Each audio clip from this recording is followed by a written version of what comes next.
আজকে তোমাদের আমি দেখাবো খুবই সহজ এবং খুবই তাড়াতাড়ি কিভাবে আমরা মেশিনে সুতো তুলব। তো সেইটাই আমি আজকে আপনাদের দেখাবো। তো আপনারা আমার সঙ্গে থাকুন, দেখতে পাবেন কী করে আমি খুবই সহজে মেশিনে সুতোটা তুলে ফেলতে পারি।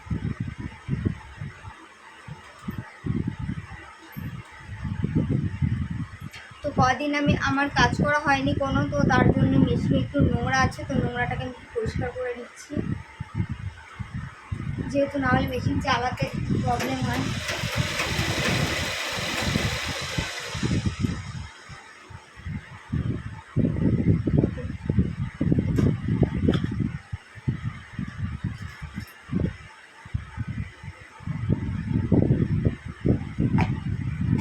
তো সবার প্রথম আমরা একটা রিল নিয়ে এখানে রিলটা আটকে নেব। তো আটকে নেওয়ার পরে আমরা এটাকে হাতটা ঠিক এমন করে ধরে, দেখলেন, একটা আঙুল দিয়ে এটাকে চেপে ধরে এখানে 2-3 প্যাচ অন্তত দিয়ে নেব। তো তারপরে আমরা মেশিনটা চালানো স্টার্ট করে দেব। এবং দেখতে পাচ্ছেন খুবই সহজে কীভাবে তোলা হয়ে যাচ্ছে। তো অনেকের কী হয়, এটাতে এই জিনিসটা অনেকে তোলা হয় না, বা অনেকে পারে না, বা অনেকে নেই এই জিনিসটা। তো আমরা সেক্ষেত্রে কি করব, সেক্ষেত্রে এমন একটা কিছু নেব তো যেটাতে এটা সেট হবে। তো এমন একটা কিছু নেব, কিংবা আমরা একটা স্টিকও নিতে পারি বা সিকও নিতে পারি, একটু লম্বা কিছু।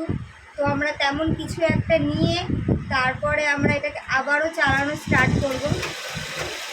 মেশিনটা যখন রানিং থাকবে তো তখনই আমরা এটাকে ঠিক আস্তে করে ধরবো। যদি বেশি টাইট করে ধরি তো অনেক সময় হাতটা কেটে যাওয়ার সম্ভাবনা থাকে, অনেকের প্রবলেম হয়, হাতে লাগে। তো আমরা ঠিক এটাকে হালকা মতন করে ধরবো। তো দেখুন খুবই সুন্দর করে, খুবই তাড়াতাড়ি উঠে যাচ্ছে।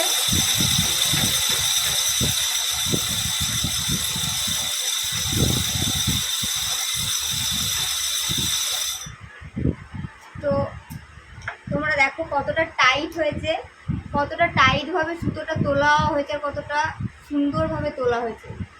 তো এরকমভাবে যদি আমরা এরকম কিছু একটার মাধ্যমে সুতোটা তুলি তো সুতোটা খুবই সহজে, খুবই সুন্দরভাবে তোলা হয়ে যাবে। তো আশা করি তোমরা সকলেই বুঝতে পারছো। আর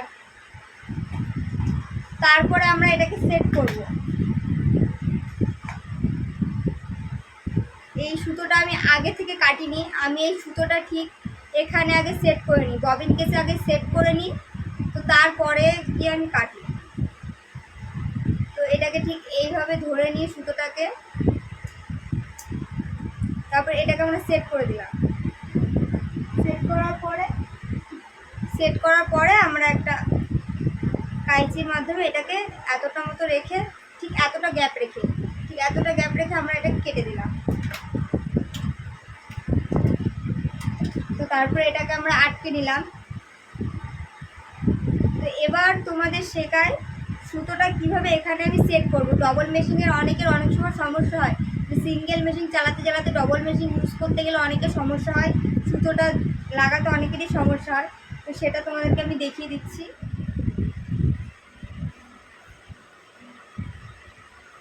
তো ওখান থেকে তোমাদেরকে বোঝানো একটু অসম্ভব হচ্ছিলো এই সামনের দিকটা, তো আমি তার জন্য স্ট্যান্ডটাকেও সরিয়ে নিলাম আর মেশিনটাকেও ঘুরিয়ে নিলাম। তো আশা করি তোমরা সকলেই দেখতে পাচ্ছ। তো তোমরা এখানে দেখতে পাচ্ছ এখানে 3টে গোল গোল আছে। তো এর মধ্যে আমি সবসময় সেকেন্ডটাতে ইউজ করব। তো সেকেন্ডটার ভেতরে সুতোটা ঢোকালাম। এখানে সুতোটা একটু বেশি আছে, তো সুতোটা আমি এখানে আবার জড়িয়ে নিলাম, তাহলে সুতোটা কম বাদ যাবে। তো তারপরে আমি ঠিক এটাতে করে এরকম করে, আশা করি তোমরা সকলেই দেখতে পাচ্ছ। তো তারপরে এটা যেটা উঠে থাকবে, এটা নিচু থাকলে আমি একটু উঠিয়ে নেব ওটাকে। তো আমি ওটাকে উঠিয়ে নিয়ে এর ভেতরে ভরে দিলাম। তো তারপরে ঠিক আমরা এই জায়গাটায় একটা এস টাইপের একটা শেপ আছে, তো এই এসটার ভেতরে দিয়ে এখানে সুতোটাকে আটকে নিয়ে আবার এই নিচে একটা কোনা আছে, এই নিচের এই কোনাটাতে সুতোটা আটকে নিয়ে সুতোটা একটু কেটে নেব যাতে আমাদের তাড়াতাড়ি শুয়ে ভরতে সুবিধা হয়।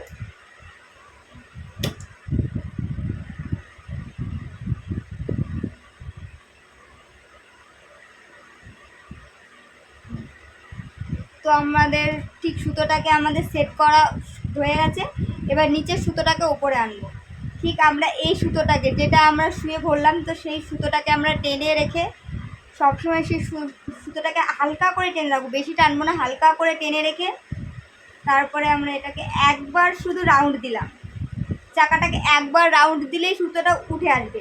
যদি কোনো সময় দেখা যায় যে সুতোটা উঠে আসছে না বা সুতোটা আসছে না ভেতরে বা আওয়াজ হচ্ছে, তো তখন মনে করবে কিছু একটা সমস্যা আছে।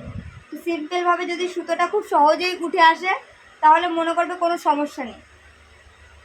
তো বন্ধুরা, ভিডিওটা আমি এখানেই শেষ করছি। আশা করি তোমাদের সকলের খুব পছন্দ হয়েছে, খুব ভালো লেগেছে। তো ভালো লাগলে অবশ্যই একটা like, comment, share and subscribe করে দেবে। তো এখনকার জন্য টাটা, আবারও আসছি খুব তাড়াতাড়ি। Yeah.